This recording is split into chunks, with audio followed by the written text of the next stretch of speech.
Onse Vader bo in die hemele, heilig is u grote naam. Laat die heerskappy nou tot ons kom.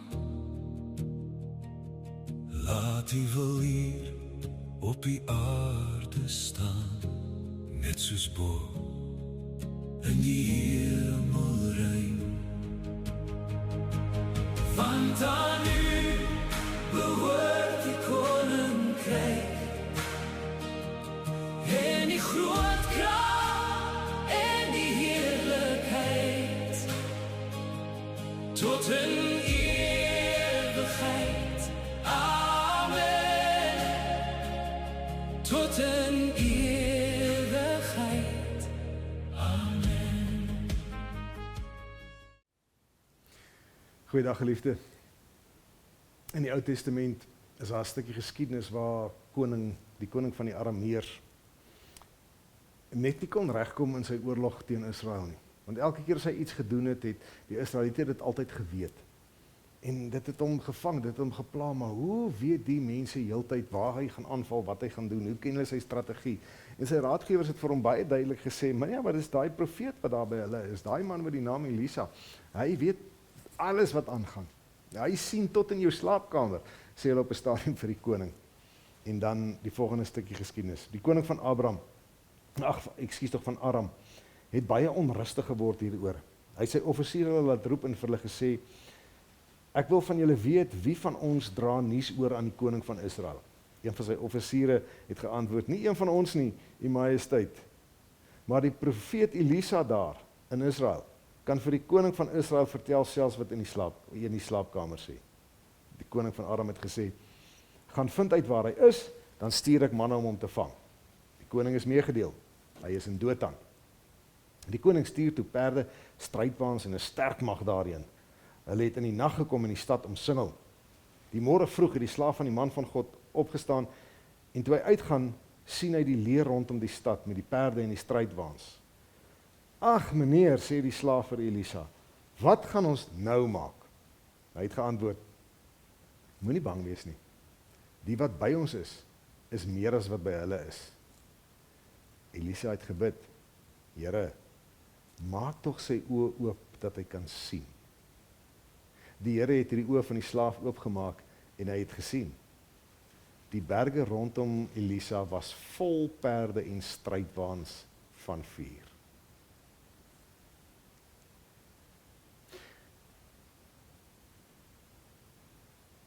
Die arme slaaf van Elisa sien hierdie oormag en hy besluit sommer net daar en dan, dis klaar met ons. Daar is nie hoop vir ons nie, maar Elisa, die man van God, die profeet, sien anders. En hy kom en hy bid tot die Here God, dat hierdie bang slaaf ook net tot nuwe insig kan kom. En dit gebeur, en wanneer hy so rondom hom kyk, dan sien hy, hierdie leer van die Arameërs wat daar staan is niks. Die leer van strijdwaans van vuur, wat hulle omring het nie. Dankie tog dat Elisa gebid het, Here, maak sy oë oop dat hy kan sien. Dis 'n kragtige gebed om te bid. Dat iemand kan sien waarmee God werklik besig is. Dat ons in 'n hopelose werklikheid met ander oë kan kyk en besef, soos Elisa hy sê, dat hy wat by ons is, of hulle wat by ons is baie meer as die wat teen ons is. Ons kan dit nie altyd sien nie. Want al wat ons sien, is op die sosiale media waar ons so aan vasgekluister is. Op Instagram, op Facebook, op TV-kanale wat sogenaamde objektiewe nuus uitsaai. As jy net so rukkie daarna sit en kyk, dan is jy in vrees en bewing van wat gaan van die wêreld word, en ons sak in wanhoopigheid neer en ons sê, wat gaan ons nou doen? Paulus, wanneer hy vir die gemeente in Efese skryf, wanneer hy sê wat hy vir hulle bid, dan bid hy ook vir hulle iets soortgelyk, want hulle is ook in 'n wanhoopige situasie, in 'n stikkende, die mekaar wêreld waarin daar vir hulle geen hoop is nie, want hulle sê die handjie-vol gelowiges in 'n vyandige wêreld. Dan sê hy dis Efesiërs 1 vers 18-19, gaan lees dit gerus. Hy sê hy bid tot Jesus Christus, tot die Vader, aan wie die heerlikheid behoort, dat hy deur sy gees aan julle die wysheid sal gee om hom aan julle ook te openbaar sodat julle hom werklik kan ken.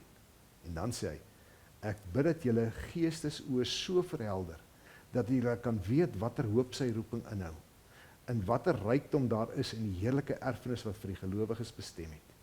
En hoe geweldig groot sy krag is wat hy uitoefen in ons wat glo. Dis dieselfde kragtige werking van sy mag wat hy uitgeoefen het toe hy Christus uit die dood opgewek het. Dis 'n kragtige gebed wat Paulus vir 'n gemeentetjie kom bid. Dit is soortgelyk aan Elisa se Ou Testament gebed vir hierdie slaafie van hom, hierdie bang slaafie. Here, laat die oë tog net oopgaan om te sien wat u werklikheid is. En ek wil so bid dat Christene, ek en jy as gelowiges, weer sal begin kragtige gebede bid, dat mense se oë, dat Christene, gelowiges se oë sal oopgaan vir die werklike redding wat reeds vir my en vir jou gedoen is, vir die werklike hoop wat daar is vir my en jou, vir die werklike oorwinning wat Christus reeds behaal het, oor die dood, oor die bose, oor die sonde.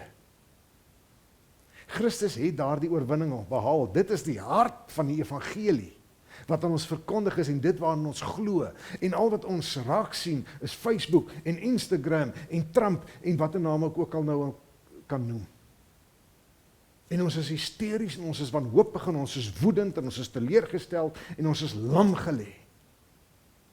Het ons dan vergeet om kragtige gebede te bid? Het ons dan vergeet om te bid vir mekaar? Dat ons geestesoë so sal oopgaan, dat ons weer die werklikheid van Christus en die oorwinning van Christus kan besef. Ek dink as ons in ons tyd wil kragtige gebede bid, gaan dit nie wees vir 'n ander regering nie. Dit gaan nie wees vir ander leiers nie. Dit gaan nie wees vir die oplos van oorloë of die weggaan van ander gelowe nie.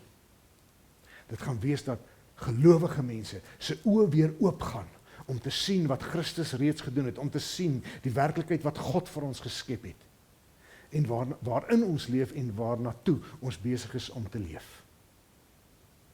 Mag ons so kragtig bid, dat ons nie anders kan, as om 'n lewende en 'n vaste hoop te hê nie. Shalom. Want aan u behoort die koninkryk en die groot krag en die heerlikheid tot in ewigheid. Amen. Tot in ewigheid. Amen.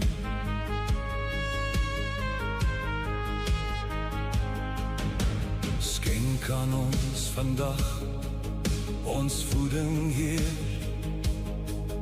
en we sal ons oortredings uit. So soms ook andere vergewe.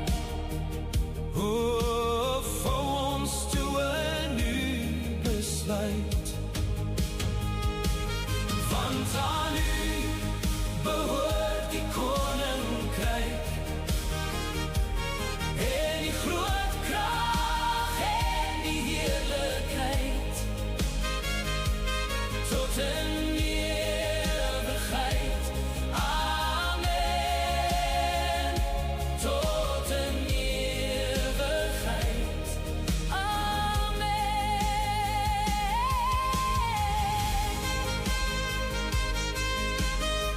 En bewaar ons van die sware versoekings. Ja, verlos ons van die bose se mag. U is ons rots, ons lig in die donker, ons buig voor die glorie en die krag. Want aan u behoort die koninkryk en die groot krag tot in ewigheid. Amen. Tot in ewigheid. Amen. Laat u ryk nou kom, u wil sal hier geskied. Amen.